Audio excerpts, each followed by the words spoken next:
Salam kemanusiaan. Assalamualaikum warahmatullahi wabarakatuh. Halo semuanya. Perkenalkan, nama saya Tita Diah Alia Putri. Saya mahasiswa dari Prodi Pendidikan Guru Madrasah Ibtidaiyah, Fakultas Ilmu Tarbiyah dan Keguruan Universitas Islam Negeri Sumatera Utara. Saya mahasiswi dari PGMI 1 semester 3. Baiklah, di sini izinkan saya untuk mengajak kita semua membahas materi kepalang merahan tentang donor darah.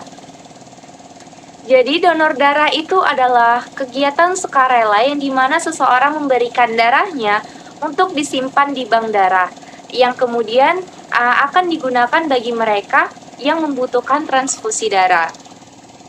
Transfusi darah ini seringkali sangat penting dalam situasi darurat medis seperti kecelakaan, operasi besar, ataupun pengobatan untuk penyakit tertentu. Donor darah tadi itu kan tindakan sukarela. Nah, donor darah ini dibagi menjadi dua macam. Yang pertama yaitu donor darah sukarela atau DDS, yaitu seseorang yang diminta untuk menyumbangkan darahnya kepada seseorang dan dia tidak tahu kepada siapa darah tersebut diberikan.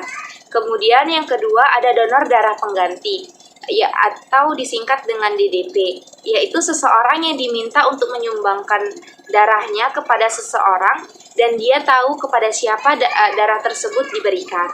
Kemudian untuk jenis donor darahnya sendiri itu dibagi menjadi 4. Yang pertama ada donor darah penuh, yang merupakan tindakan paling umum di mana pendonornya ini memberikan darah lengkap.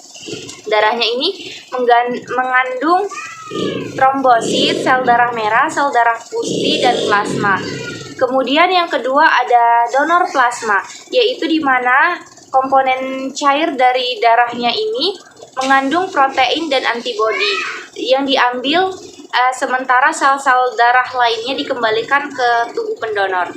Kemudian yang ketiga ada donor trombosit, yaitu darah pendonor diambil untuk memisahkan trombosit yang digunakan untuk pasien dengan gangguan pembekuan darah. Kemudian yang keempat ada donor sel darah merah, yaitu proses di mana sel merahnya diambil sedangkan bagian darah lainnya itu dikembalikan ke tubuh pendonor. Adapun manfaat dari donor darah ini, yang pertama menyelamatkan nyawa seseorang, seperti setiap kali seseorang mendonorkan darahnya, darah tersebut itu dapat menyelamatkan hingga 3 pasien yang membutuhkan.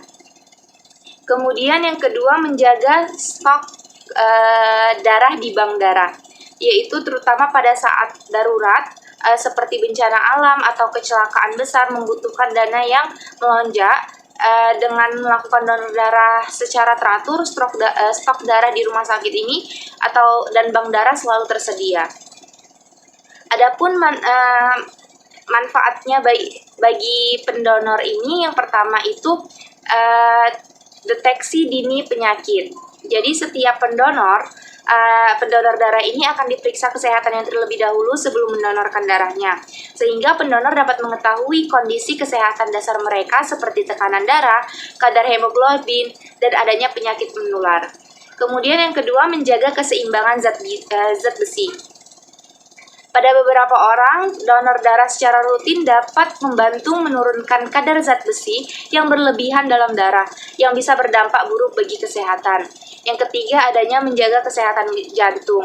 Beberapa studi menunjukkan bahwa donor darah secara teratur bisa mengurangi resiko penyakit jantung. Kemudian ada pun syarat-syarat donor darah. Yang pertama itu usia dari 18 tahun sampai 60 tahun. Kemudian berat badannya itu minimal 45 kg. Baru yang ketiga ada tekanan darahnya itu normal, sistoliknya sekitar 100 sampai 150 mmHg. Kemudian diastoliknya itu 50 sampai 100 mmHg. Kemudian tidak sedang mengidap penyakit menular atau kronis seperti HIV ataupun AIDS.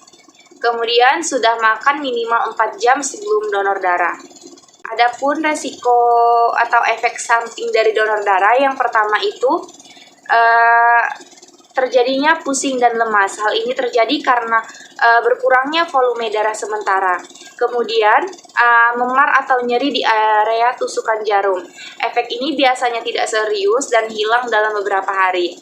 Kemudian reaksi fisik lainnya itu seperti mual dan keringat dingin, tetapi ini jarang terjadi